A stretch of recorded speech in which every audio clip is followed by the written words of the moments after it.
Assalamualaikum warahmatullahi wabarakatuh. Sahabat muslim dimanapun berada, kalau kita mendengarkan video dari Habib berikut ini, itu bisa menyimpulkan Indonesia ini merdeka berkat perjuangan para habaib. Tapi kemerdekaan bangsa ini adalah hasil perjuangan habaib, hasil perjuangan habaib. Indonesia merdeka berkat perjuangan para habaib, berkat perjuangan para habaib. Jadi Anda jangan berpikir ini habaib di Indonesia jasanya apa. Jadi merdeka, jadi makmur itu karena kenapa? Karena alat.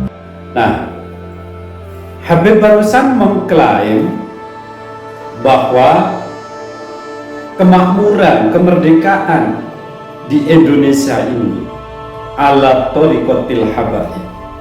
Jadi seakan-akan para habaib ini sepakat rombongan satu tema mengklaim bahwa kemerdekaan di Indonesia itu adalah upaya dari para habaib. Tapi semua ini tidak bisa dibuktikan secara sejarah. Ini namanya mendoktrin umat, menyampaikan sesuatu yang berulang-ulang tanpa bukti yang sebenarnya, didoktrin. Kalau terbukti sih tidak masalah, justru sebaliknya. Banyak kasus habaib termasuk dalam pengeboman Candi Borobudur, itu termasuk Habib, termasuk di NID, Gembong PKI tahun 65, itu juga habaib, Imbatil habaib. Jadi semuanya itu faktanya dibulak-balik. Jadi coba teman-teman yang cerdas itu ketik di Google atau di YouTube habaib atau habib yang mengkhianati bangsa Indonesia. Di situ tulis semacam itu. Nanti akan muncul beberapa habib yang mengkhianati bangsa Indonesia ini. Sahabat muslim dimanapun berada, menyimpulkan dari video yang disampaikan oleh Habib Muhdor, oleh Habib Hanif, oleh Habib Bahar, Habib Taufik, dan Habib yang lainnya itu mengklaim bahwa kemerdekaan bangsa Indonesia ini ala thariqatil habaib, atas perjuangan habaib. Ini adalah kebohongan yang mana mereka itu ingin diklaim dan dihormati sebagai seorang yang memperjuangkan kemerdekaan bangsa ini. Mereka ingin merebut perjuangan dari pribumi Indonesia, dari pahlawan-pahlawan Indonesia, akan diklaim oleh mereka, padahal mereka sama sekali justru sebaliknya. Habib Utsman yang termasuk tokoh utama para habaib, Habib Utsman bin Yahya, ini adalah mufti Batavia atau penasehat Belanda yang didatangkan oleh Belanda ke Indonesia. Jadi habaib di Indonesia ini didatangkan oleh orang-orang Belanda, ini sudah berdasarkan fakta sejarah.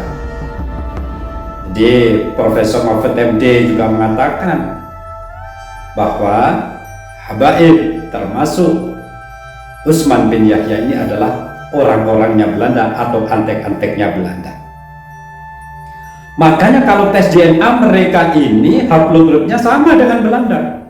Apa? G, yaitu Yahudi Askenazi atau golongan-golongan orang Eropa. Nah, ini kalau tidak disebarkan kepada umat, berarti kita diam atas kebohongan yang dilakukan oleh orang lain. Sahabat muslim dimanapun berada, marilah sebarkan sebuah kebenaran dengan bukti. Kalau tidak dengan bukti kita menyampaikan suatu kebenaran, bisa jadi itu adalah fitnah. Tapi ini adalah kenyataan yang ada pada saat ini, bahwa memang habaib itu tidak banyak melakukan upaya demi kemerdekaan bangsa Indonesia ini. Semua ini adalah hasil perjuangan ulama-ulama Nusantara. Dan sebaliknya, banyak habaib yang mengingkari dan berkhianat kepada bangsa Indonesia ini. Wallahul muwaffiq ila aqwamit thoriq. Assalamualaikum warahmatullahi wabarakatuh. Indonesia ini merdeka berkat perjuangan para habaib. Tapi kemerdekaan bangsa ini adalah hasil perjuangan habaib, hasil perjuangan habaib. Indonesia merdeka berkat perjuangan para habaib, berkat perjuangan para habaib. Jadi Anda jangan berpikir ini habaib di Indonesia jasanya apa. Jadi merdeka, jadi makmur itu karena kenapa? Karena alat